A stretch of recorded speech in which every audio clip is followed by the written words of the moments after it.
Welcome to the Path of Freedom, Being, Becoming, and Belonging. I'm really excited about this series. You might be asking yourself, what do being, becoming, and belonging have to do with freedom?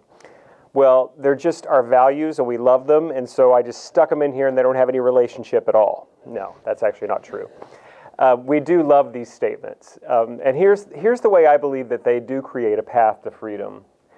Our being is really the truth of who we are. We are created in freedom. It's inviolable. It's unassailable. What we are is free, but we don't know it, which is why we need to go to becoming. And that's where we begin to reveal that freedom that we are. And our growth is the way that we attain more and more freedom. And the third, belonging, what does that have to do with freedom? Well, it's just a lot more fun when we do it together.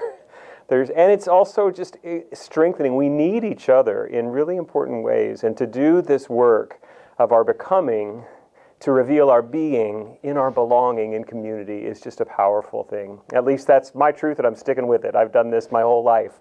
I've been embedded in spiritual community, and it has brought so much joy and power to my life.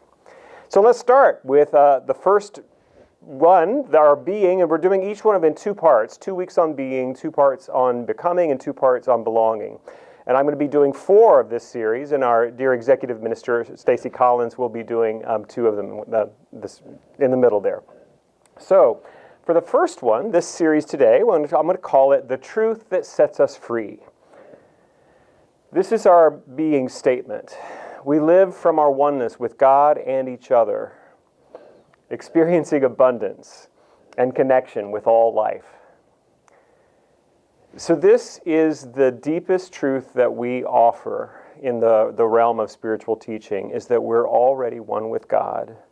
And when we live from that truth, we experience freedom, fulfillment, peace, joy, light, love, power. All of those things are present in our lives. Now, I chose that title, The Truth That Sets Us Free. I didn't coin that. You may have heard that before. This is attributed to Jesus of Nazareth. And I want to read to you a little passage here. This is from the Gospel of John, chapter 8. Jesus said, "If you hold to my teaching and you are really my disciples, then you will know the truth, and the truth will set you free." And they answered him, "We are Abraham's descendants and have never been slaves of anyone. How can you say that we shall be set free?" And Jesus replied, "Very truly I tell you, everyone who sins is a slave to sin, and a slave has no permanent place in the family, but a son belongs to it forever. So if the Son sets you free, you are free indeed." Now there may be some language in there that's a little triggering if you're still in your recovery mode from fundamentalist Christianity. And I want to remind us what Father Richard Rohr says about this particular sacred text, the Gospel of John. He says that we need to read this not as Jesus the man speaking, but as the universal Christ speaking. And in our unity teaching, I would say this is a metaphysical gospel. And so what we think of as, many of us have a lot of baggage around that word sin, but if we think of sin as just missing the mark, the language that Jesus would have spoken is Aramaic, and that is what the word would have meant. It's an archery term. Didn't quite get it right. And I don't know about you, but I do that a lot. And for the purpose of this teaching in this series, what I want to offer is that what Jesus is pointing us to is that anytime we're not living from our oneness with God and each other, we are in some ways in captivity to a false belief. That's really what I believe this means. But when we know the truth of our oneness, then we are free. You will know the truth, and the truth will set you free. Our name, Unity, is not just great branding. It's also deep theological truth. In the household of Christianity, we occupy a very unique space in that we do follow the teachings of Jesus of Nazareth, and we seek to live the principles embedded in those teachings. But we are non-dual. And most of Christianity, really 99% of the way Christianity has been practiced through the millennia is dualistic, meaning there's good versus evil. You're going to go to heaven or you're going to go to hell. There's sin and there's salvation.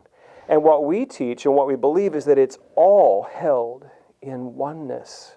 That even the parts that are difficult, that are, it's hard to hold sorrow and loss and grief in God, but there is a place for it.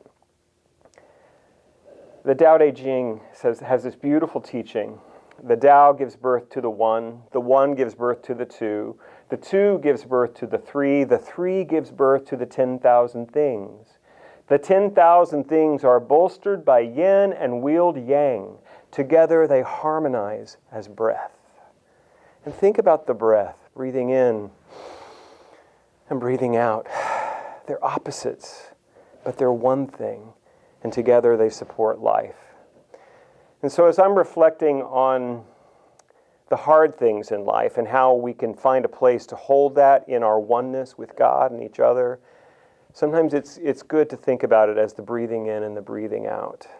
That there is contrast here in this world. All form is temporary, and yet we love form. We love those hands that we have held for our lives, and when they're gone from the physical form, we grieve.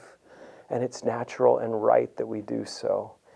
And so we can make room in our living from our oneness with God and each other, even for our loss and our disappointment, our heartbreak, even our anger has a place, because it all can move through. The form moves through, and it reveals the permanent truth of our oneness. Lastly, I'd just like to share a little bit from Jesus' teaching on the prodigal son. You know that story, most of us know that story, about the young man who had asked for his inheritance before his father even died, which is a little rude, don't you think?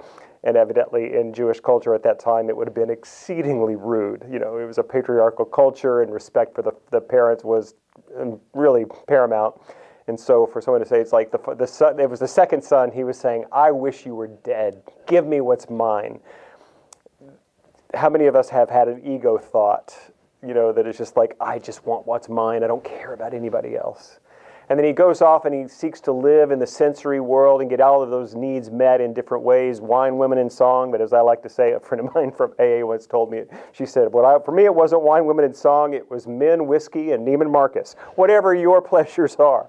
We know that those things won't fulfill us. And so when he was completely debased and empty and depleted in that moment there in the pig pen, the scripture says he came to himself. And that's what we want to do. Every time that we're outside of living our oneness with God and each other is have a moment of clarity to come to ourself. Our deepest truth is we are one with God and each other. And that truth sets us free.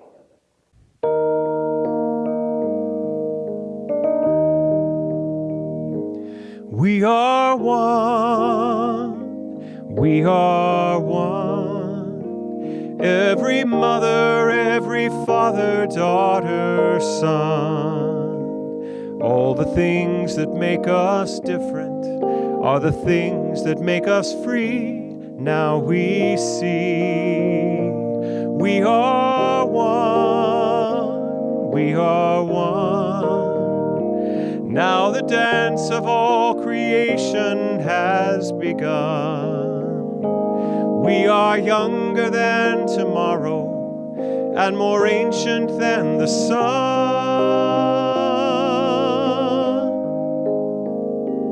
In the Spirit we are many, and we are one.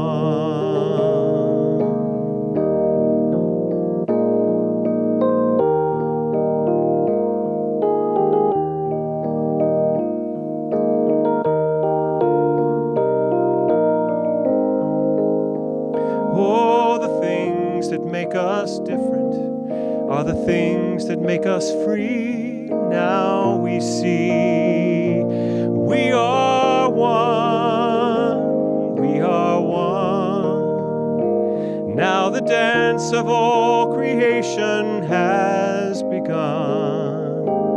We are younger than tomorrow and more ancient than the sun.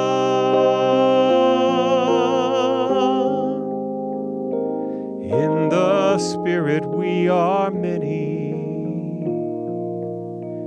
and we are one. In the Spirit we are many, and we are